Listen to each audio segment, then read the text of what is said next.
হাসরের প্রান্তরে আপনি আমি সকলেই এমনকি প্রত্যেকটা নবী কি করবে বলেন তো? নাফসি কি করবে? নাফসি নাফসি। আর আমার আপনার নবী উম্মতি উম্মতি, সবাই নাফসি নাফসি। আর ওয়ানলি ওয়ান নবী আমার উম্মতি উম্মতি। কেন? সবার নিজের ভয় আছে, সবার নিজের ব্যাপারে চিন্তা আছে। নবীর কি নাই? নবীর কি চিন্তা নাই? আছে কি নাই? নাই। কেন নাই? নবীর চিন্তা নেই কেন? জাহান্নামের ভয় নেই কেন? সবাই হাসরের প্রান্তরে নাফসি নাফসি করবে কেন? কেনই বা করবে না? দু হাত উপরে থাকবে সূর্য, ডানে থাকবে জাহান্নাম, নিচে থাকবে পুলসিরাত, সামনে থাকবে মিজান, চতুর্দিকে ফয়সালা, চতুর্দিকে বিচার আজকে বসে থাকবে। চিন্তা থাকবে জান্নাতি হব না জাহান্নামি হব। এই নিয়ে আজকে নাফসি নাফসি করব, মাথা থেকে ঘাম পড়বে, আজকে পাসিনা পড়তে থাকবে, নিজের ঘামে নিজেই ডুবতে থাকবেন। এমতো অবস্থাতে কেউ আপনাকে সাহায্য করবে না, কেউ হেল্প করবে না, কেউ সহযোগিতা করবে না। ও দরবারে একমাত্র কেউ যদি সাহায্য করে, আল আখিল্লাউ ইয়াউমাইদিন বাদহুম আলা বাদ ইল্লাল মুত্তাকুন, একমাত্র সৎ আল্লাহর ওলিরাই সাহায্য করতে পারবে। শুধু তাই নয়, একমাত্র আমার নবী সেই দিন সাহারা হয়ে এই গুনাহগার উম্মতিদেরকে পার করে জান্নাতে নিয়ে যাবে। জোরে বলে সবার নাফসি নাফসি মুখে একমাত্র আমার নবীর উম্মতি উম্মতি। কেন? একটা কথা মনে রাখবেন, যে কোনো জিনিস ভয়ঙ্কর দৃশ্য নিজের জীবনে যদি ঘটাতে যান, তার পূর্বে প্র্যাকটিস করতে হয়। কি করতে হয়? প্র্যাকটিস করতে হয় না? কোরআন থেকে একটা উদাহরণ দিচ্ছি। আল্লাহ পাক পয়গম্বর হযরতে মুসা আলাইহিস সালামকে বলতেছে, এ মুসা তোমার হাতে কি? মুসা নবী বলতেছে আমার হাতে লাঠি। আল্লাহ পাক বলতেছে লাঠিটাকে ফেলো তো। হযরতে মুসা নবী লাঠিটা ফেলে দেয়, যেমনই ফেলে দেয় তেমনই সাফ হয়ে যায়। সুবহানাল্লাহ বলে। সাফ, লাঠিটা ফেলার সঙ্গে সঙ্গে সাফ। মুসা নবী তো ভয় করে নিয়েছে। আল্লাহ পাক কোরআনের মধ্যে আয়াত অবতীর্ণ করলো, লা তাখাফ খুয বিয়াদি, ভয় করার প্রয়োজন নেই, নো ফিয়ার, डरने की जरूरत नहीं पैगंबर मूसा अपने हाथ से पकड़ो, ভয় করার প্রয়োজন নেই, সাপটাকে ধরো। মুসা নবী ভয়ে ভয়ে সাপটা ধরলো, তো আবার সাপটা লাঠি হয়ে গেছে। আল্লাহ পাক বলল দাঁড়াও, এবার কিছুদিন তুমি থেমে যাও। মুসা নবীর কিছুদিন পার হবার পর ফেরাউন ডাক দিল, কে আমার দরবারে মুসাকে হাজির করো। মুসা কোন আশ্চর্য ঘটনা দেখাও তো তোমার, তুমি যদি সত্য হও তাহলে কোনো মুজিজা দেখাও তো। মুজিজা বলে কি বলে না যে কারামাত দেখাও, মুজিজা দেখাও। তো মুসা নবী ফেরাউনের সামনে গিয়ে ডাইরেক্টলি বুক ফুলিয়ে, আর বেধর্মীদের সামনে গেলে বুক ফুলিয়েই যাবেন।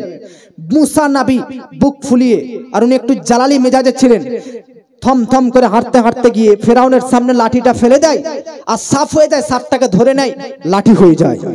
জোরে বলেন। মুসা নবী ব্যাক বাড়ি চলে আসে। अब আল্লাহর সঙ্গে তো মুসা নবীর কথাবার্তা হতো। আল্লাহ পাক রব্বুল আলামিন কে হযরতে মুসা আলাইহিস সালাম বলতেছে, ওগো আল্লাহ পাক রব্বুল আলামিন, ব্যাপারটা কি? দুই দিনই একই ঘটনা, একই দৃশ্য কিনা? আমার আল্লাহ পাক বলতেছে, ইন্নাল্লাহা বিযাতিস সুদূর, আমি হচ্ছি অন্তর্যামী, কিয়ামত পর্যন্ত কি হবে তার সব কিছুর খবর আমি আল্লাহ পাক জানি। আমি জানতাম ফেরাউন তোমাকে ডাকবে আর আশ্চর্যজনক ঘটনা দেখতে চাইবে। আমি চাইলাম, আমি আল্লাহ পাক এই জন্যই তোমাকে আগেই বললাম লাঠিটা ফেলো, আর সাফ হয়ে যাবে, সাপটাকে ধরবে, লাঠি হয়ে যাবে। তারপর তুমি ফেরাউনের সামনে যাবে, লাঠিটা ফেললে লাঠিটা সাফ হলো, সাপটা ধরলে লাঠি হয়ে গেলে। এবার তো বুঝলে কেন ফেরাউনের সামনে যদি প্রথমবার সেই দিনই যদি এই কেসটা ঘটাতে, তাহলে কিন্তু ভয় করতে পারতে, আর ফেরাউন তোমাকে ভীতু দেখে কিন্তু তোমাকে অস্বীকার করে দিত। তার জন্যই আমি এই জিনিসটা এর আগেই ফেরাউনের সম্মুখে দেখার আগেই প্র্যাকটিস করিয়ে দিয়েছি। সুবহানাল্লাহ সুবহানাল্লাহ। আমি আল্লাহ পাক জানতাম যে ফেরাউনের সম্মুখে এরকম প্রশ্নের এরকম পরীক্ষার মুখোমুখি হতে হবে, তার জন্য এর আগেই প্র্যাকটিস করে দিয়েছি। তাহলে যে কোনো ভয়ঙ্কর দৃশ্য নিজের জীবনে ঘটাতে গেলে প্র্যাকটিস করতে হয়, প্র্যাকটিস করতে হয়। এবার ব্রাদার হাসরের প্রান্তরে হযরতে আদম নবী নাফসি নাফসি করবে, নূহ নবী নাফসি নাফসি করবে, ইব্রাহিম নবী নাফসি নাফসি করবে, ইসমাইল নবী নাফসি নাফসি করবে, মুসা ঈসা নাফসি নাফসি করবে। প্রত্যেকটি পয়গম্বর, প্রত্যেকটি মানব, প্রত্যেকটি দানব, প্রত্যেকটি বান্দা, প্রত্যেকটি বান্দি সব নাফসি নাফসি করবে। কেন? কারণ সবাই সেই দিন প্রথমবার জাহান্নামকে দেখবে, আর প্রথমবার জাহান্নামের ভয়ঙ্কর দৃশ্য দেখার পর ভয়ে কাঁপতে কাঁপতে নাফসি নাফসি করবে। আর আল্লাহ পাক নবীকে বলল, নবী আপনি তো কাল হাসরের বিচার কোর্টে, সবাই তো আজকে অপরাধী হয়ে থাকবে, অপরাধীর পক্ষে তো কোনো একজন উকিল দরকার, কোনো একজন উকিল দরকার যে অপরাধীর পক্ষে আজকে জজের সঙ্গে কথাবার্তা বলবে, জজের সঙ্গে আজকে বার্তা পৌঁছবে, জজের সঙ্গে আজকে মামলার ব্যাপারে কথা বলবে। তো কাল হাসরের প্রান্তরে সবাই অপরাধী হয়ে নাফসি নাফসি করবে, কারণ জাহান্নামকে দেখে ভয়ে কাঁপতে কাঁপতে থাকবে। ও নবী আপনি আসুন, আসার পর মেরাজের রাত্রিতে নবী আপনি আগেই চলে আসেন, আগেই চলে আসেন, জাহান্নাম দেখে নিন, পুলসিরাত দেখে নিন, মিজান দেখে নিন। নবীকে মেরাজের রাত্রিতে জাহান্নাম, পুলসিরাত, মিজান সব কিছু দর্শন করিয়ে প্র্যাকটিস করিয়ে দিলেন। জোরে বলেন। তাতে যেন হাসরের প্রান্তরে কিয়ামতের মাঠে দ্বিতীয়বার জাহান্নামকে দেখে, পুলসিরাতকে দেখে আর যেন ভয় না হয়, তার জন্য আপনাকে মেরাজের রাত্রিতে, মেরাজ হয়েছে কিনা হয়নি নবী, 7 আসমানের ওপরে গিয়ে জাহান্নাম সব কিছু পরিদর্শন করলেন, তাতে নবীর যেন প্র্যাকটিস হয়ে যায়। আর প্র্যাকটিস হয়ে গেলে ভয় থাকবে না, আল্লাহর নবী উকিল হয়ে সব গুনাহগার উম্মতদেরকে ইনশাআল্লাহ পার করতে থাকবে। আমার নবীজি সাল্লাল্লাহু তাআলা আলাইহি ওয়াসাল্লাম সাহাবায়ে কেরামদের মধ্যে বক্তব্য রাখতে রাখতে বলতেছেন, আমি আমার উম্মতদেরকে, গুনাহগার উম্মতদেরকে পার করব, শাফাআত করে জান্নাতে নিয়ে যাব। তখন সাহাবায়ে কেরাম বসে রয়েছে, ইয়া রাসূলুল্লাহ আপনি তো আপনার উম্মতদেরকে জান্নাতে নিয়ে যাবেন, পার করবেন, শাফাআত করবেন, কতটা উম্মতকে করবেন? 100টা, 200টা, 1000, 1 লাখ, 1 মিলিয়ন, 1 বিলিয়ন, কতটা উম্মতকে নিয়ে যাবেন? বেরাদার নবীজির উম্মতের কোনো সংখ্যার কাউন্টিং করতে পারবেন না, নবীজির উম্মতের সংখ্যার কোনো যোগ করতে পারবেন না। 1400 বছর ধরে উম্মতের আসতেছে, কতটা যে এসেছে, কিয়ামত পর্যন্ত নবীজির উম্মত জি কতটা আসবে, এর কি কোনো মাপকাঠি আছে? আছে? তাই নবীজি বলতেছে কত লাখ যে আমি জান্নাতে নিয়ে যাব এটা তো বলবো না, এটা তো বলবো না। হ্যাঁ কিন্তু আমি জানি কতটা নিয়ে যাব বলবো না, কিন্তু একটা উদাহরণ দিতে পারি, একটা উপমা দিতে পারি, একটা ক্লু দিতে পারি, যেটাকে দেখে তোমরা বুঝে নিবে কতটা উম্মতকে আমি নবীজি পার করাবো। তখন সাহাবী জিজ্ঞাসা করতে থাকে, ইয়া রাসূলুল্লাহ ক্লুটা কি, ক্লুটা কি? তখন নবীজি বলতেছেন জমিনের মধ্যেতে কাকর পাথর এই ময়দানে পড়ে আছে কি নাই? নবীজি বলতেছে পুরো পৃথিবীর মধ্যেতে, জমিনের মধ্যেতে যত কাকর পাথর পড়ে রয়েছে, এই কাকর পাথর কি গুনাহ সম্ভব? সাহাবী বলতে থাকেন, না না সম্ভব নয়, গোটা জাহানের জমিনের পাথর কাকরকে গুনাহ। আমার নবীজি বলতেছে জমিনের মধ্যে যত পরিমাণ কাকর পাথর আছে, তত পরিমাণ অনুযায়ী আমি নবীজি হাসরের প্রান্তরে গুনাহগার উম্মতদেরকে শাফাআত করে জান্নাতের মধ্যে নিয়ে যাব। মন যদি দিতে হয় নবীকে দিও, ভালো যদি বাঁচতে হয় নবীকে বাঁচিও। মোদের দুঃখ যন্ত্রণা নবী সইতে পারে না, মোদের দুঃখ যন্ত্রণা নবী সইতে পারে না। আহা ওই নবীজির নামে তোমরা মিলাদ পড়িও, মন যদি দিতে হয় নবীকে দিও।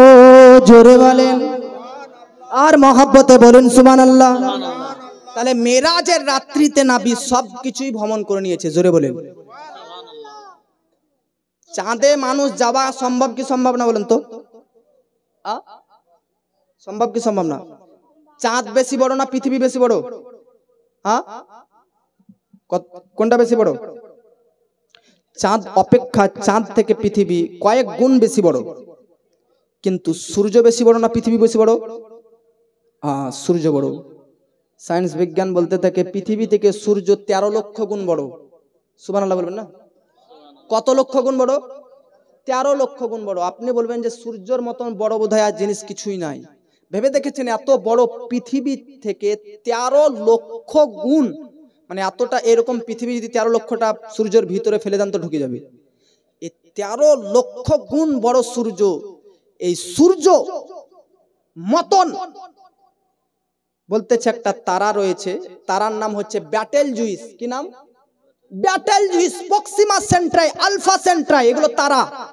তো একটা তারা ব্যাটেল জুইস আছে যে সূর্য পৃথিবী থেকে 33 লক্ষ গুণ বড়। ওই তারা ব্যাটেল জুইস তারাটি সূর্য থেকে 33 কোটি গুণ বড়। সুবহানাল্লাহ বলে।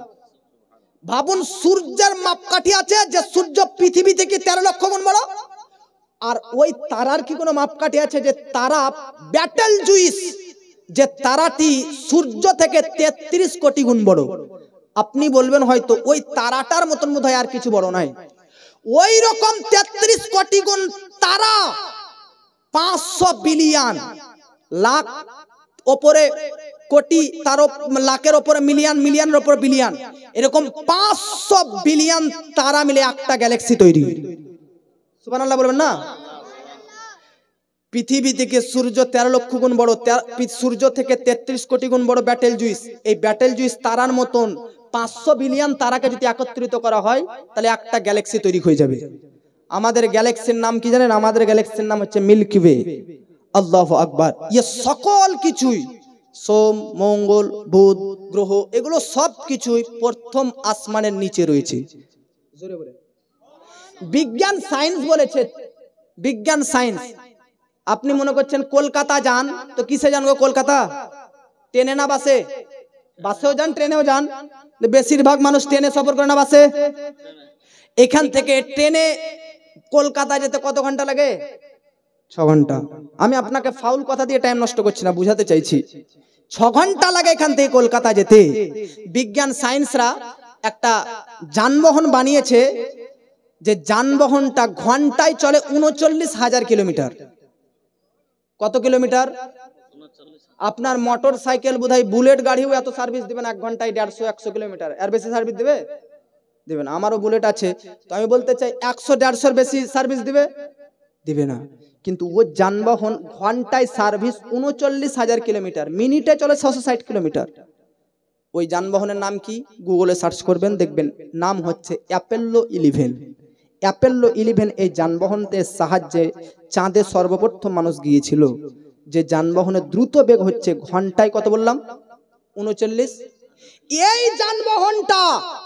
এই যানবাহনটা পৃথিবীর সবচাইতে কাছে তারাতে যদি পৌঁছতে চায়, আপনি আমি যদি চেপে এই যানবাহনটা, যার ঘন্টায় গতিবেগ 39,000 কিলোমিটার, এই যানবাহনটা সাহায্যে যদি পৃথিবীর সবচাইতে কাছে তারাতে কেউ পৌঁছতে চায় তো টাইম লাগবে 1,15,000 বছর। সুবহানাল্লাহ বলেন। তো পৃথিবীর প্রথম আসমানের নিচে সকল কিছু আছে। তো প্রথম আসমানের নিচ মহাকাশে পৌঁছতে যে যানবাহনের দ্রুত বেগ ঘন্টায় 39,000 কিলোমিটার, এই যানবাহনের পৌঁছতে যদি 1,15,000 বছর লাগে, কিন্তু আমার আপনার নবী প্রথম তো প্রথম, দ্বিতীয়, তৃতীয়, চতুর্থ, পঞ্চম, ষষ্ঠম, সপ্তম আসমানকে ভেদ করে অতিক্রম করে আরশ, কুরসি, লৌহ কালাম, জান্নাত, জাহান্নাম এবং আল্লাহর সঙ্গে কথোপকথন, দর্শন, দিদার করার পর আবার ব্যাক, আবার ফেরত, আবার ঘুরে আসতেছেন। সপ্তম, ষষ্ঠম, চতুর্থ, তৃতীয়, দ্বিতীয়, প্রথম জমিন আসতেছেন। যে উজুর পানিতে উজু করে গিয়েছিলেন, ওই উজুর পানি করতে রয়েছে। যে দরজার শিকল নবী হিলিয়ে গিয়েছিলেন, ওই দরজার শিকল হিলতে আছে। উজুর পানি যদি ফেলে দিই কতক্ষণ লাগবে করতে? মাটিতে কতক্ষণ পর্যন্ত চুষতে পারে না? 1 থেকে 2 মিনিট নাকি? কিছু অংশ, কিছু মুহূর্তে। তো আজকে বিজ্ঞান সায়েন্স মানবে কি করে রে ভাই? প্রথম আসমানের নিচে আদের তৈরিকৃত যানবাহনের পৌঁছতে 1,15,000 বছর। আর তোমরা বলতেছো নবী 7 আসমান ভেদ করে গেছে আবার এসেছে। তবুও রাতের কিছু অংশে সুবহানাল্লাযী আসরা বিআবদিহি লাইলাম মিনাল মাসজিদিল হারাম ইলাল মাসজিদিল আকসা লাইলান, রাত্রের কিছু অংশে নবী এত শত কোটি লক্ষ বছর নিযুত বছর পথকে কি করে অতিক্রম করতে পারে? আমি বলতে চাই বাস্তব হতে পারে, আমি বলতে চাই সম্ভব হতে পারে। কেন? আল্লাহ যদি করে দেয় তাহলে সম্ভব হবে কি হবে না? আল্লাহ পাক বলতে যে সুবহানাল্লাযী, আমি আল্লাহ পাক নিয়ে গেছি। তো কোন দেওবন্দি কোন বাতিল পন্থী যদি বলে নবীর মেরাজে যাননি, মেরাজকে মানা যাবে না, এত শত রাস্তাকে নবী কি রাত্রের একটা রাত্রের কিছু মুহূর্তে কিভাবে অতিক্রম করতে পারে? তো আমি বলবো এটা আমাদেরকে প্রশ্ন করো না, বরং আল্লাহকে প্রশ্ন করো। ওগো আল্লাহ, তুমি সাত আসমানকে নবীকে কিভাবে অতিক্রম করিয়েছো, আবার কিভাবে অতিক্রম করে আবার আনিয়েছো? তো এরা আল্লাহকে ডাইরেক্টলি প্রশ্ন করতে পারে, আমাদেরকে প্রশ্ন করার প্রয়োজন নেই। আল্লাহ যদি নিয়ে যায় তাহলে সম্ভব কি সম্ভব না? এ জোরে বলেন সম্ভব কি সম্ভব না? আকাশের চন্দ্র দ্বিখণ্ডিত করা সম্ভব না অসম্ভব? আপনার আমার দ্বারা আকাশের চন্দ্র দ্বিখণ্ডিত করা সম্ভব না অসম্ভব? সূর্যকে পশ্চিম দিক থেকে উদিত করা সম্ভব না অসম্ভব? অসম্ভব। গাছকে ইশারা করে ডাকাটা সম্ভব না অসম্ভব? আমাদের দ্বারাই অসম্ভব। কাকর পাথরকে কালমা পাঠ করা অসম্ভব না সম্ভব? অসম্ভব না সম্ভব? অসম্ভব। চন্দ্র দ্বিখণ্ডিত করা অসম্ভব। নাবিদ্রাতে ইকতরাফাতিস সাআত ওয়া ইনশাক্কাল কমার, নাবিদ্রা সম্ভব হয়েছে। ডুবা সূর্যকে উদিত করা অসম্ভব, নাবিদ্রা আল্লাহ সম্ভব করেছে। গাছকে নিজের ইশারাতে ডাকা অসম্ভব, অবাস্তব, নাবিদ্রাতে সম্ভব আল্লাহ করিয়েছে। আজকে কাকর পাথরকে কথা বলানো, কালমা পাঠ করানো অসম্ভব ছিল, অবাস্তব ছিল, আল্লাহ পাক বাস্তবে পরিণত করেছে, সম্ভব করেছে। তো যেমন এ সমস্ত দৃশ্যগুলো সবকিছু অসম্ভব, অবাস্তব ছিল, ক্লিয়ারলি মেনে নিয়েছি নবীর দ্বারা সম্ভব। তেমন এত শত বছরের রাস্তাকে নবী রাত্রের কিছু মুহূর্তে অতিক্রম করেছে, আবার এসেছে, এটাও ক্লিয়ারলি আমরা সুন্নি মুসলমান মেনে নিয়েছি। জোরে বলেন। কিন্তু একটা যুক্তি দিতে চাই, আপনাদের বাড়িতে এখনো পর্যন্ত দেওয়াল ঘড়ি কাদের কাদের আছে? কার কার আছে হাত উঠান। আচ্ছা, দেওয়াল ঘড়ি না থাকলে দেখেছেন কিনা? এখন বাজে ধরেন, এখন ভাবছে 9:30, পিছনে আছে। আচ্ছা ভাবুন যে এখন 9:30 বাজছে, এই টাইমটাতে যদি ব্যাটারি শেষ হয়ে যাবে, মিনিটের কাঁটা, সেকেন্ডের কাঁটা, ঘন্টার কাঁটা চলবে? চলবে? কাল যদি ভরি তো কোথা থেকে স্টার্ট হবে? 9:30 থেকেই তো স্টার্ট হবে। 500 বছর পর্যন্ত যদি ব্যাটারি না ভরি তো কাঁটা আগাবে। 500 বছর পর যদি ব্যাটারি ভরি তাহলে কোথা থেকে আগাবে? ওই 9:30 থেকে। তাহলে বোঝা যাচ্ছে ব্যাপারটা কি ভাই? ঘড়ি মিনিটের কাঁটা, সেকেন্ডের কাঁটা, ঘন্টার কাঁটা বন্ধ কেন? ব্যাটারি নেই। ব্যাটারি ভরলাম, চলতে লাগলো। এর মানে কি? তার মানে হচ্ছে ঘড়ির জান, ঘড়ির প্রাণ, ঘড়ির রূহ হচ্ছে ব্যাটারি।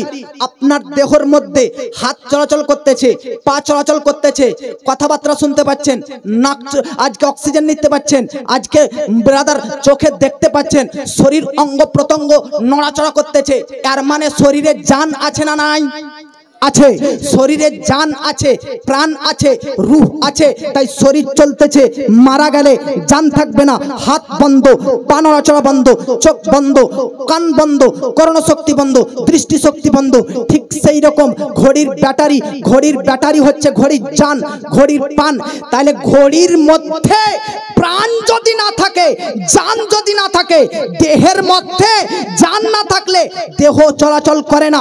ঘড়ির মধ্যে ব্যাটারি জান না থাকলে ঘড়ি চলাচল করে না। তো দেহের জান হচ্ছে রূহ, ঘড়ির জান হচ্ছে ব্যাটারি। দেহের জান তো বুঝলেন যে রূহ, ঘড়ির ব্যাটারি জান তো বুঝলেন। পুরো সৃষ্টি জগতের জান, পুরো সৃষ্টি জগতের প্রাণ, পুরো সৃষ্টি জগতের রূহ। কসম খোদার বলতে থাকি আমার আপনার নবী মুস্তাফা। তাহলে যখন বেরাদার নবীজি আসমানে মেরাজে যায়, আচ্ছা বলেন তো ঘড়ি থেকে ব্যাটারি বার করলাম, বন্ধ হলো কিনা? নবী গোটা বিশ্ব জগতের জান, গোটা বিশ্ব জগতের প্রাণ, গোটা বিশ্ব জগতের ব্যাটারি। তাই নাবি আসমানে চলে গেলেন, পৃথিবী অফ। নাবি দ্বিতীয় আসমানে গেলেন, পৃথিবী অফ। নাবি তৃতীয় আসমানে গেলেন, পৃথিবী অফ। নাবি চতুর্থ আসমানে গেলেন, পৃথিবী অফ। নাবি বেরাদার 7 আসমান পার করলেন, পৃথিবী অফ। সবকিছু দর্শন করতেছে, পৃথিবী অফ হয়ে আছে। কেন? পৃথিবীর তো জান, পৃথিবীর প্রাণ, পৃথিবীর রূহ, পৃথিবীর ব্যাটারি তো নাবি। নাবি নাই, চলবে কি করে? চলবে কি করে? চলবে কি করে? তাই নাবি ওদিকে আছে, এদিকে পৃথিবী অফ। মেরাজে যে কত বছর লেগেছে খুদ আল্লাহ হাকিকত জানে, কিন্তু নাবি জান। তাই আজকে পৃথিবী অফ ছিল, নাবি পৃথিবী আবার আসতেছে। সপ্তম পৃথিবী অফ কিন্তু হয়ে আছে। নাবি ষষ্ঠম আসমান পার করলো, পৃথিবী অফ আছে। প্রথম আসমান পার করতেছে, পৃথিবী এখনো অফ আছে। কারণ এখনো পৃথিবীতে জান, ব্যাটারি, নাবি আসেনি। যেমনই নাবি পৃথিবীতে ঢুকে গেছে, পুরো পৃথিবী একটা ঘড়ির মতন। এই পুরো পৃথিবীর আজকে সময়কাল, আজকে যুগের কাল, আজকে ব্যাটারির মতন পাওয়া মাত্রই পৃথিবী চলতে লেগেছে। তাহলে পুরো পৃথিবীর জান, পুরো পৃথিবীর পানামান নাবি যখন ছিলেন না তখন পৃথিবী অফ, যখন চলে আসলেন পৃথিবী চলতে লেগেছে।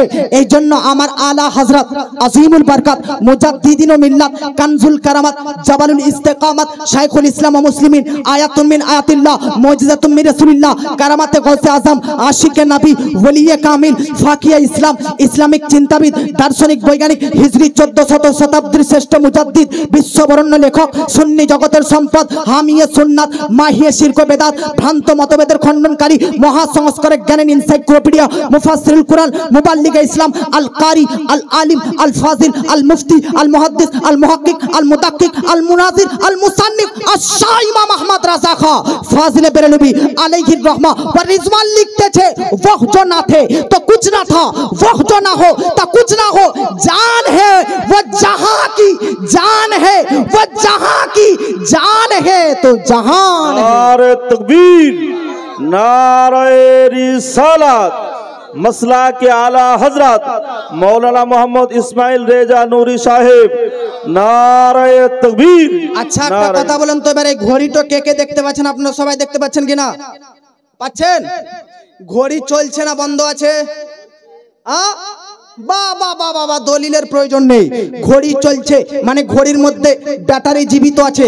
ঘড়ি চলছে মানে ঘড়ির মধ্যে জান আছে, প্রাণ আছে, ঘড়ি জীবিত আছে। আচ্ছা আমি বক্তব্য রাখছি, মনে হচ্ছে কি মরে গেছি না বেঁচে আছি?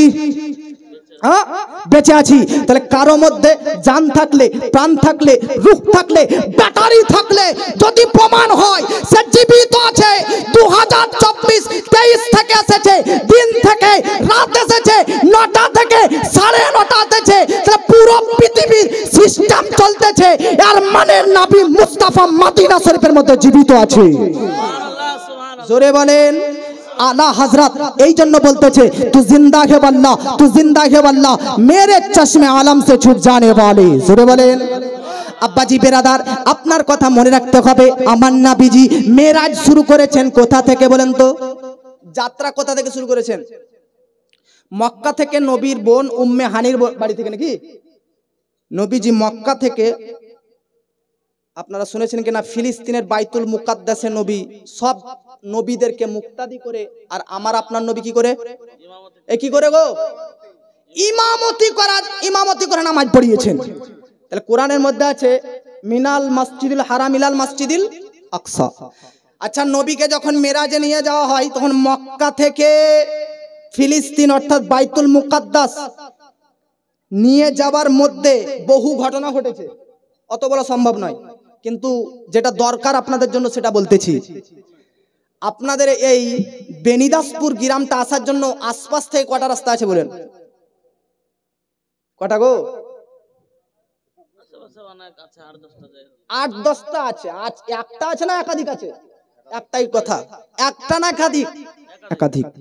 নবীজি সাল্লাল্লাহু, এই কথাটা মনে রাখবেন, নবীজি সাল্লাল্লাহু তাআলা আলাইহি ওয়াসাল্লাম মেরাজে যাচ্ছেন, মক্কা থেকে যাচ্ছেন। যেতে যেতে যেতে আমার নবীজি বলতেছে আমি যাচ্ছি যাচ্ছি, বুরাকের পৃষ্ঠে সবার হয়ে দেখতেছি হযরতে মুসা আলাইহিস সালামকে তার মাজারের সাইড হয়ে যাচ্ছিলাম, মাজারের কাছ দিয়ে যাচ্ছিলাম, দেখতেছি ওয়া হুয়া কাইমুন ইউসাল্লি ফি কবরিহি, মুসা নবী নিজের কবরে নামাজ পড়তেছেন। জোরে বলেন। আচ্ছা বলেন তো বেরাদার, মানুষ মারা গেলে কি তারা নামাজ পড়ার সুযোগ দেওয়া হয়?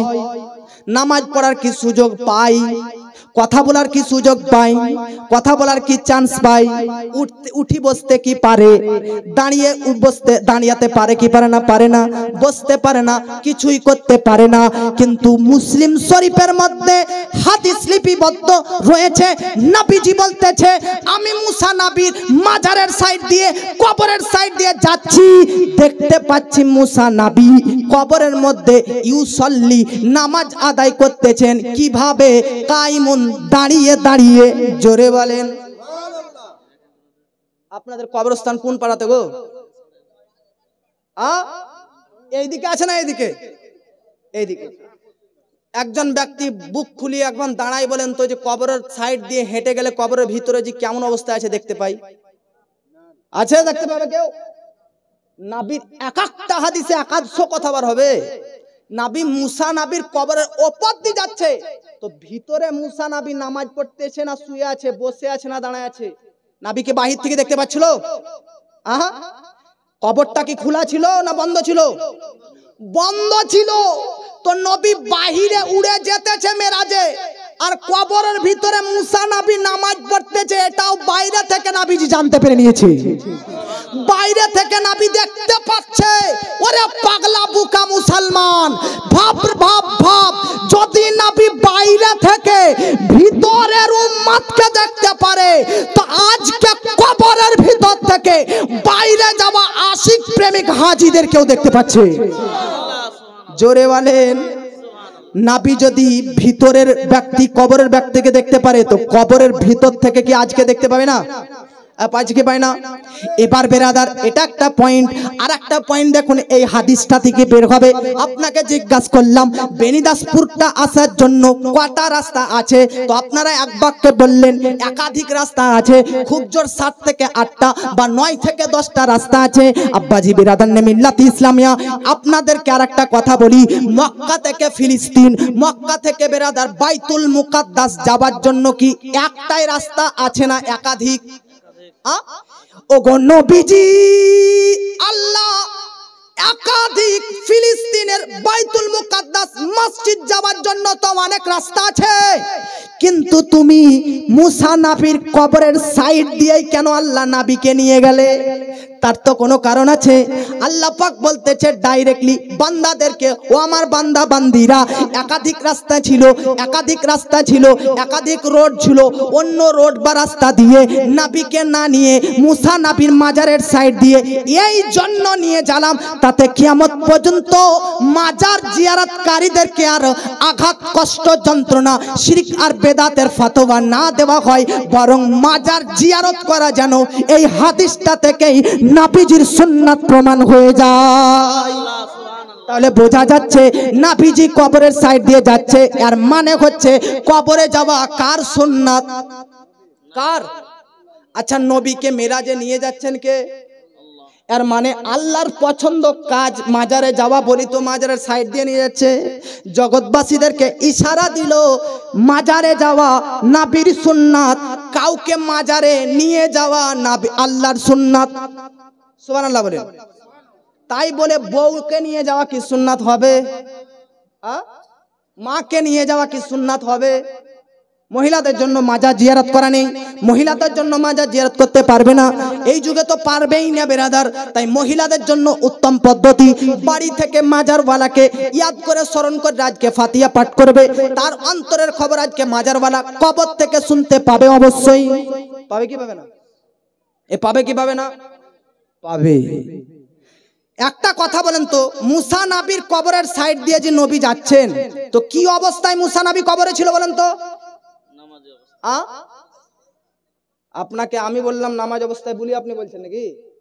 আমি বললে বলতেন না, কিন্তু আমি আর একটা কথা আপনাকে শুনেছি, ওখানে হাদিসে আর নামাজ বলি ডাইরেক্ট নাই। নামাজকে তো আরবিতে সালাত বলা হয়, ওটাকে ফেলে মুজারা শেখাতে ইউসল্লি। তো ইউসল্লি এই শব্দটার অর্থ যে শুধু নামাজ, এটা কোনো ইমাম সাহেব বলতে পারবে না। ইউসল্লি এর মানে হচ্ছে দরুদ ও সালাম, আছে কি না? জানেন কি জানেন না? ইন্নাল্লাহা মালাইকাতাহু ইউসাল্লুনা, আছে কি না এখানে? নিশ্চয় আল্লাহ এবং তার ফারিস্তারা নবীর প্রতি দরুদ পাঠ করে। তাহলে ইউসাল্লুনা এখানে দরুদ সালাম, ওইখানে নামাজ। তাহলে ইউসল্লির মানে নামাজও হয়, দরুদ ও সালাম হয়, ঠিক কি না? তো আমি মানলাম যে মুসা নবী কবরের মধ্যে বেরাদার নামাজ পড়তেছিল, কিন্তু কিছু মুহাদ্দিস কেরামগণ বলতেছে না না না, আরে একটু পড়তো বাইতুল মুকাদ্দাসে মুসা নবী আমার নবীর পেছনে নামাজ পড়বে, তাহলে আর তার কিসের নামাজ পড়ার প্রয়োজন ছিল? এর মানে নবী যখন মুসা নবী কবরের ওপর দিয়ে যাচ্ছিলেন, তখন নবীর সম্মানার্থে কয়মুন কিয়ামরত অবস্থায় মুসা নবী মাজারের ভিতর থেকে কিয়াম করে দরুদ সালাম করতেছিল। জোরে বলেন। তাহলে বোঝা যাচ্ছে বেরাদার, মুসা নবী হযরতে মুসা পয়গম্বর আমার নবীকে দেখে সম্মানার্থে কবরের মধ্যে বেরাদার নে মিল্লাত ইসলামিয়া দাঁড়িয়ে কিয়ামরত অবস্থাতে দরুদ সালাম পড়েছে কি পড়েনি? তাহলে বোঝা যাচ্ছে কিয়াম করা, এই হাদিসের ব্যাখ্যা অনুযায়ী যদি দেখতে চান, তাহলে কিয়াম করাটাও শিরক আর বেদাত নয়, বরং হযরতে মুসা পয়গম্বরের সুন্নাত। জোরে বলেন। কোন কিছুর প্রতি শিরক বেদাত লাগানোর আগে ভাবা উচিত, ঠিক কি না? ভাবা উচিত কিনা ভাই? ভাবা উচিত। আমার নবীজি সাল্লাল্লাহু তাআলা আলাইহি ওয়াসাল্লাম মুসা নবীর মাজারের সাইড দিয়ে গিয়ে আমার নবী বাইতুল মুকাদ্দাস গেলেন। কোথায় গেলেন? নবীজি আমার বাইতুল মুকাদ্দাসে ইমাম হয়ে প্রত্যেকটা নবীকে নিয়ে নামাজ পড়েছেন। জোরে বলেন। কয় রাকাত নামাজ পড়েছে বলেন তো? কয় রাকাত গো? 2 রাকাত। কোন সূরা দিয়ে পাঠ করেছে জানেন? বলে দেবো। ফজরের নামাজে সুন্নাত নামাজটা ওই 2টা সূরা দিয়ে পড়বেন। নবীজি আমার বাইতুল মুকাদ্দাসে সূরা আল কাফিরুন, কুল ইয়া আইয়ুহাল কাফিরুন, তারপরে সূরা আজকে ইখলাস, কুল হুয়াল্লাহু আহাদ, এই 2টি সূরা দিয়ে বাইতুল মুকাদ্দাসে আজকে নবীগণদেরকে মুক্তাদি করে নামাজ পড়েছেন। জোরে বলেন। এখানেও প্রমাণ হয় যে প্রত্যেকটা নবী জীবিত, কারণ সব নবী যদি মারাই যায়, মাটিতে মিশে যায়, তাহলে আজকে নামাজ পড়লো কিভাবে? এই নাকি কিনা? এ বলেন হ্যাঁ কিনা? আপনাদেরকে আমি বক্তব্য শুরুতে বলেছিলাম, কোরআনের মধ্যে সম্পূর্ণ কোরআনের সারমর্ম কটা সূরার মধ্যে আছে? 10টা সূরার মধ্যে প্রথম সূরা সূরা ফিলের ব্যাখ্যা করতে গিয়ে এত টাইম লাগলো। আর কি 9টা সূরা শুনবেন? একটা সূরা তো হয়েছে এখনো, এতক্ষণ তো বলছি আমি একটা সূরা নিয়ে। তাহলে বেরাদার মূল কথা মনে রাখবেন, পৃথিবীর মধ্যে কোনো ব্যক্তি জীবনী লিখতে গিয়ে কোন চ্যাপ্টারটা আগে লেখা হয় বলেছিলাম? জন্মের সময়কাল নাকি? কোন ব্যক্তির জন্মের সময়কালের পর দ্বিতীয় স্টেজে কোন চ্যাপ্টারটা লেখা হয়? তারপরের পাতায় তার বংশ নিয়ে, সে কোন বংশে জন্মগ্রহণ করেছে, তার বংশের নাম কি, তার বংশ কত বড় ব্যক্তি, তার বংশ কত বড় সম্মানীয় ব্যক্তি। আমার নবীজি সাল্লাল্লাহু তাআলা আলাইহি ওয়াসাল্লামের জন্মের সময়কাল সূরা ফিলের মধ্যে, তারপর নবীজি সাল্লাল্লাহু তাআলা আলাইহি ওয়াসাল্লামের বংশ নিয়ে তারপরের সূরা লিইলাফি কুরাইশ, নবীজির বংশের নাম কুরাইশ, তাই নবীর বংশকে কেন্দ্র করে পরবর্তী সূরাতে আলোচনা হতে গেল। সুবহানাল্লাহ বলেন। নবীর বংশের নাম কি? একই বংশ, কুরাইশ। কুরাইশ কার শুন থেকে? কুরাইশ শব্দের অর্থ জানেন? না জানেন তো বলে দেবো, বলবো। কুরাইশ শব্দের অর্থ হচ্ছে, মোট কথা হচ্ছে লিলতিমি। সমুদ্র পানির মধ্যে, আমি যখন 4-5-এ পড়ছিলাম, 4-5-এ বিজ্ঞানের বইয়ে পড়েছিলাম যে সমুদ্রের জলের মধ্যে, সমুদ্রের পানির মধ্যে সবচাইতে বড় প্রাণীর নাম হচ্ছে লিলতিমি। তিমি মাছ শুধু নয়, লিলতিমি পড়েছেন? বড় বড় হাঁ করে থাকলে সব মাছ ঢুকে যাবে, কয়েক টন মাল খেয়ে নেয় লিলতিমি। ওই লিলতিমি বাংলাতে, ইংরেজিতে বলা হয় ওয়েল। কি বলা হয়? ওয়েল। ওটাকে আরবিতে বলা হয় কুরাইশ। জোরে বলেন। নবীর বংশের নাম এইরকম কেন? যেমন লিলতিমি তার সমুদ্রের পানির মধ্যে সবচাইতে শক্তিশালী, আমার নবীর বংশ আরবের মধ্যে মর্যাদার রেসপেক্টের মধ্যে সবচাইতে শক্তিশালী। এই জন্য নবীর বংশের নাম কি? নবীর বংশের নাম কুরাইশ। এই শব্দটা কোথা থেকে শুরু হয়েছে? নবীর বংশের বাপ বাপ বাপ বাপ বাপ বাপ কয়েকটি ওপরে একটা বাপ ছিল, তার নাম ফাহার। ওই ফাহার থেকে, ফিহির থেকে নবীর বংশের নাম কুরাইশ শুরু হয়েছে। ওখান থেকে ওই ফিহিরের বেটা বেটা বেটা এদের সবাইকে বলা হতো কুরাইশ বংশে। জোরে বলে। আচ্ছা, এই বাপগিরার নাম বলে দেবো, বলে দেবো? আচ্ছা, ফিহির তো একটু কাছেই চলে এলো, নবীর দাদার দাদার দাদা, একটু দূর থেকে চলে আসবে বলে হাত উঠিয়ে বলুন সুবহানাল্লাহ। হযরতে আদম নবী পৃথিবীর সবচেয়ে প্রথম মানুষ, সর্বপ্রথম মানব হযরতে আদম আলাইহিস সালাম। তার বেটার নাম সিস আলাইহিস সালাম, সিসের বেটার নাম ইয়ানাস, ইয়ানাসের বেটার নাম কায়নান, কায়নানের বেটার নাম মাহলাইল, মাহলাইলের বেটার নাম বায়রাত, বায়রাতের বেটার নাম ইদ্রিস, ইদ্রিসের বেটার নাম মুতাওয়াশশিক, মুতাওয়াশশিকের বেটার নাম লামাক লেকনাম, লামাক লেকনামের বেটার নাম নূহ আলাইহিস সালাম, নূহ আলাইহিস সালামের বেটার নাম সাম, সামের বেটার নাম জুলহাল, জুলহালের বেটার নাম শালিক, শালিকের বেটার নাম আবির, আবিরের বেটার নাম দাতা, দাতার বেটার নাম রাবা, রাবার বেটার নাম শাহরুখ, শাহরুখের বেটার নাম নাহর, নাহরকে বেটা তারিক, তারিকের বেটার নাম ইব্রাহিম খলিলুল্লাহ। সুবহানাল্লাহ বলবেন না?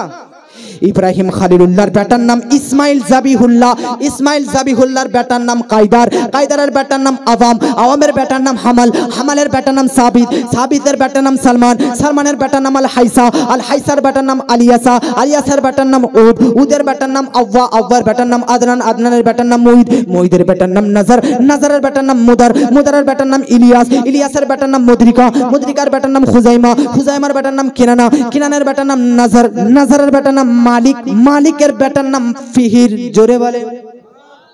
ফিহির, এখান থেকে নবীজির বংশ এবার স্টার্ট।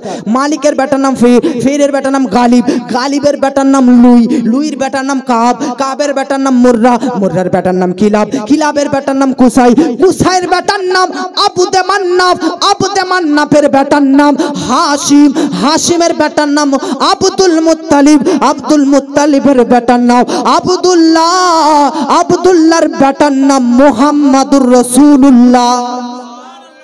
জোরে বলেন নারায়ে রিসালাত। হযরত মুহাম্মাদুর রাসূলুল্লাহ। আরেকটু যদি আগে যান, মুহাম্মাদুর রাসূলুল্লাহর বেটির নাম হযরতে ফাতিমা, ফাতিমার বেটার নাম ইমাম হুসাইন, ইমাম হুসাইনের বেটার নাম ইমাম জাইনুল আবেদিন, ইমাম জাইনুল আবেদিনের বেটার নাম ইমাম জাফর সাদিক, ইমাম জাফর সাদিকের বেটার নাম ইমাম মুহাম্মদ বাকর, ইমাম মুহাম্মদ বাকরের বেটার নাম ইমাম মুসা কাজিম, ইমাম মুসা কাজিমের বেটার নাম ইমাম আলী রাজা, ইমাম আলী রাজার বেটার নাম সৈয়দ আবু বকর মোহাম্মদুল জাওয়াদ, তার পুত্রের নাম সৈয়দ কামালউদ্দিন ঈসা, সৈয়দ কামালউদ্দিন ঈসার বেটার নাম আবুল আতা আব্দুল্লাহ, আবুল আতা আব্দুল্লাহর বেটার নাম সৈয়দ মাহমুদ, সৈয়দ মাহমুদের বেটার নাম সৈয়দ মোহাম্মদ, সৈয়দ মোহাম্মদের বেটার নাম আবু জামাল, আবু জামালের বেটার নাম আবদুল্লাহ সুমঈ, আবদুল্লাহ সুমঈর মেয়ের নাম উম্মুল খায়র ফাতিমা, উম্মুল খায়র ফাতিমার বেটার নাম বড় পীর আব্দুল কাদের জিলানী। জোরে বলেন নূর নবী এসেছে, নূর নিয়ে এসেছে, তাই বলে আজ কুল কায়নাত খুশির প্রদীপ জ্বেলেছে। আসসালাতু ওয়াসসালামু আলাইকা ইয়া রাসূলুল্লাহ, আসসালাতু ওয়াসসালামু আলাইকা ইয়া হাবিবাল্লাহ। জোরে বলেন। আমি আপনাদেরকে গজল কম বলি, তাতে যেন যে কথাটা বলার উদ্দেশ্য ছিল ওটা যেন শেষ হয়। আব্বাজি তাহলে বলতেছিলাম, কোন ব্যক্তির জীবনী লিখতে গেলে সর্বপ্রথম জন্মের সময়কাল যেটা নাবির সূরা ফিলের মধ্যে পেলেন, তারপর বংশের পরিচয় যেটা সূরা কুরাইশের মধ্যে পেলেন, তারপর কোন ব্যক্তির জীবনী লিখতে গেলে কি লিখতে হয়, সে কোন সমাজে বাস করত, সেই সমাজের ক্যারেক্টার কেমন, সেই সমাজের মানুষ সৎ ছিল না অসৎ, ভালো ছিল না খারাপ। আল্লাহ পাক বলতেছে তারপরে পরে এই সূরা কুরাইশের পর কোন সূরা? সূরা মাউন। আরো আইতাল্লাযী ইউকাদ্দিবু বিদ্দিন, নবীজি কোন সমাজে এসেছেন? আরো আইতাল্লাযী ইউকাদ্দিবু বিদ্দিন, যে সমাজটা ছিল ধর্মকে অস্বীকারী। ফাযালিকাল্লাযী ইয়াদউল ইয়াতীম, যারা ইয়াতীমদেরকে ধাক্কা দিত। জোরে বলেন। ওয়ালা ইয়াহুদ্দু আলা তুআমিল মিসকিন, যারা মিসকিনদেরকে ঘাড় ধাক্কা দিয়ে বার করে দিত। জোরে বলেন। এই তাফসিরের নাম তাফসিরে মওদুঈ। দেখতেছেন নবীর জন্মের পর বংশ, তারপর নবীর সমাজ। যখন নবী এসেছেন তখন মূর্তি পূজা হতো কি হতো না? ধর্মকে অস্বীকার করতো কিনা? এতিমদের সম্মান ছিল, মিসকিনদের সম্মান ছিল, মেয়েদের রেসপেক্ট ছিল, কোনো সম্মান ছিল না। তো যারা বলে যে মিলাদুন নবী করা যাবে না, নবী জন্মদিবস পালন করা যাবে না, তাদেরকে বলতে চাই আগে মিলাদুন নবী পালন করা ইতিমদেরকে প্রয়োজন কেন? ইতিমরা সম্মান পেয়েছে তো নবীর কারণে, মিসকিনরা মর্যাদা পেয়েছে তো নবীর কারণে, মহিলারা মর্যাদা পেয়েছে তো নবীর কারণে। নবী আসার আগে যুগটা, সমাজটা, সোসাইটিটা কেমন ছিল ওটা সূরা মাউনের মধ্যে দেখে নাও। সূরা মাউন পড়লে আজকের সমাজ পরিবর্তন লাগবে, অটোমেটিকলি মিলাদুন নবী পালন করার মন হয়ে যাবে। জোরে বলেন। তিনটা নবীর ক্যারেক্টার সম্পর্কে বর্ণনা হলো, কোন ব্যক্তির জন্ম, তারপর বংশ, তারপর নবীজি সমাজ, তারপরে যে ব্যক্তি আসতেছে ওই ব্যক্তির পাওয়ার কতটা, মর্যাদা কতটা। আমি বক্তব্যের শুরুতে শুরু করেছিলাম যে আয়াত শেষ হবে 12টাতেই, আল্লাহ পাক বলতেছে ওর পাওয়ার কতটা। ইন্না আ'তাইনাকাল কাউসার, জোরে বলেন। সূরা কাউসার অর্থাৎ ইন্না আ'তাইনাকাল কাউসার, এই সূরাটা আর সূরা ইখলাস কুল হুয়াল্লাহু আহাদ, এই দুটা সূরা প্রায় মানুষ জানে কি জানে না? জানে। ছোট ছোট সূরা সবাই জানে। তো আপনি বলছেন হুজুর এই দুটো সূরা ছোট ছোট বলে জানতেছি, না না, আল্লাহ পাক বান্দাদের অন্তরে সূরা কাউসার, ইন্না আ'তাইনা এবং কুল হুয়াল্লাহু আহাদ এই সূরাটির ভালোবাসা সবচাইতে বেশি অন্তরে এই জন্য দিয়ে দিয়েছে কারণ সূরা ইখলাস অর্থাৎ কুল হুয়াল্লাহু আহাদ এই সূরাটি যারা আল্লাহর বিরোধিতা করেছিল তাদের বিপক্ষে অবতীর্ণ, আর সূরা কাউসার যারা নবীর বিরোধিতা করেছিল তাদের বিপক্ষে এই সূরাটা অবতীর্ণ হয়েছিল। নারায়ে তাকবীর, নারায়ে রিসালাত, নারায়ে রিসালাত, নারায়ে হায়দারি, নারায়ে হায়দারি, হযরত আল্লামা মাওলানা মুফতি নাজমুল হক মিসবাহি। নারায়ে তাকবীর, নারায়ে রিসালাত, নারায়ে হায়দারি, নারায়ে গৌস, মাসলাকে আলা হযরত, মাসলাকে আহলে সুন্নাত।